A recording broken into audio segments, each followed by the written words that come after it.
Okay, the question is, who is Riccardo Calafiori? Well, apparently, first things first, he's a good-looking boy. Riccardo, such a good-looking boy, isn't he? I mean, you've got a good-looking club, all the players are good-looking, the manager's good-looking. Does anyone know what the purpose of this signing is? The main purpose of this signing. This man was bought for 50 million, and according to Mikel Arteta, he not only saw things related to his skill, he saw aura. Aura is the word that's been going around these days. Aura this, aura that, everything aura. This man is going to play his football with aura, because clearly from my side, I have not seen anything to be impressed by. Yes, I don't watch Serie A, I can admit that, but we have not seen any football clips. There are no football clips that are floating around. Literally, it would be so easy to always see a player's new football clips, welcome to Arsenal or welcome to Man United or something, and then we see those clips flying around. But now for Calafiori, it's quiet. It's so quiet. But like I said, yes, Thiago Motta's Bologna were impressive last season.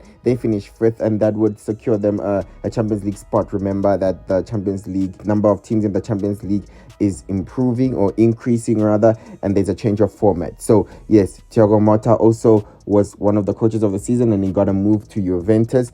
So they definitely did do well, right? Enough. Perhaps he did perform well in Serie A, but when the lights were brightest at Euro 2024 with Italy, it was a disappointing defensive performance from Italy specifically. Yes, attacking, they were also really poor, but I think Italy as a whole, they were extremely poor. They conceded in every single game. And Calafiori is one of the main defenders, right? So if it's not only related to skill, it's also related to his leadership, I'm assuming, a presence, Arteta was saying. So therefore, I think they could have been a better performance. So from my side, all I'm trying to say is I wasn't necessarily impressed. He didn't blow me away. He was not in team of the tournament. He was not one of the best defenders of the tournament or anything. So for me, 50 million, I think for someone who's really, we're just hearing about in the last few months, I don't know if it's extortion or that's the football market these days, but it's crazy.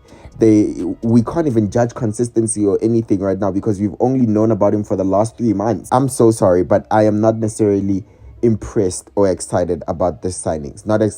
Definitely not as excited as Arsenal fans are. And apparently he might be injury prone. Yes, the past few seasons, I think it hasn't been that bad as it was in previous years, but he might be carrying some injuries that do trouble him every now and then. These guys are just, it's all about how am I looking the par, you know, my boots nice, how's my hair looking?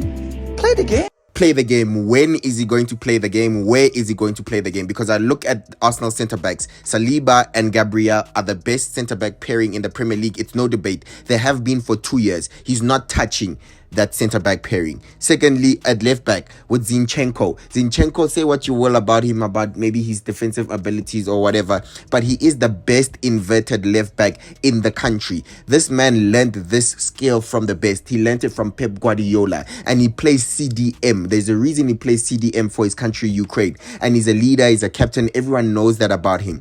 Yes, maybe when it's against Man City away, then you can put Fiore on, but normally every game where Arsenal dominate at home or against teams that will sit back, I don't know what Calafiori will offer you, but definitely it's not what Zinchenko can offer you, which is control of the game, which is passing, which is creating chances, which is ability to push defenders and defensive lines back. So for me, even Zinchenko is more guaranteed to start over him. And to make matters worse, Arsenal already bought Yoran Timber from Ajax last season to cover for Zinchenko in times like these, like that I just explained, where you need more defensive ability or stability, right?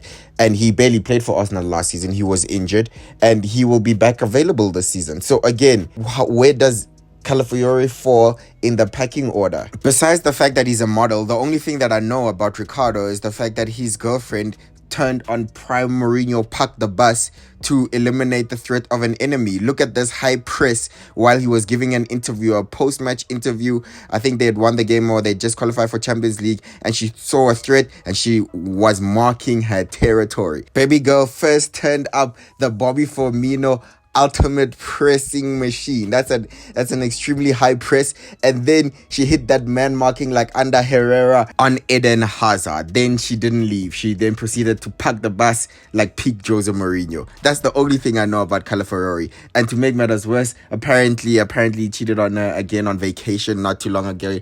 I mean, typical Arsenal already, right? He's already bottled her. But they've broken up and man is going to Arsenal. I mean, we wish him well. Let's see how the season is for him and for Arsenal as a whole. I hope you enjoyed the video. Please subscribe and I'll see you on the next one. Bye-bye.